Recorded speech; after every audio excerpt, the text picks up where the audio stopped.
Many assume that if God truly loves someone, he would protect them from all spiritual attacks. God sometimes permits demonic affliction to punish demons for their pride and to sanctify the afflicted by strengthening their virtues. Though demons act with malice, they remain under God's authority, and their attacks can serve to refine a person's faith. But how does spiritual warfare contribute to holiness? Holiness isn't simply about being godlike or conforming to Christ. It's about excellence in grace. Sanctifying grace is a real transforming quality in the soul, not just a change in how God perceives us. Grace changes us internally, making us pleasing to God. While God loves everyone, he is especially pleased with those in a state of grace. We first receive sanctifying grace at baptism, and if we fall into mortal sin, it can only be restored through confession or an act of perfect contrition.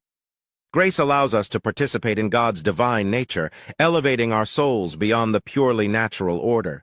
Merit is the reward due for good actions performed in grace. If we are in mortal sin, our works, no matter how good, cannot merit supernatural rewards. But when we act in grace, every good deed strengthens our participation in divine life. Even angels differ in holiness based on their initial participation in grace, which was fixed at creation. Humans, however, grow in grace through their actions. Each good deed performed with a supernatural intention increases sanctifying grace in the soul. The battle against temptation and demonic attack forces a person to develop virtues at a level they otherwise wouldn't. This is why those who endure spiritual affliction, even possessed individuals who fight back, often become profoundly holy.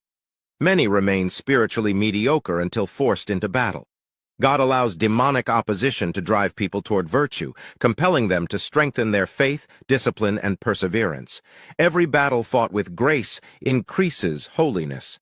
To grow in holiness, one must remain in grace through the sacraments, develop virtues through good works, fight spiritual battles with faith and perseverance. The greater the struggle, the greater the reward. Spiritual warfare is not just a test, but a pathway to sainthood.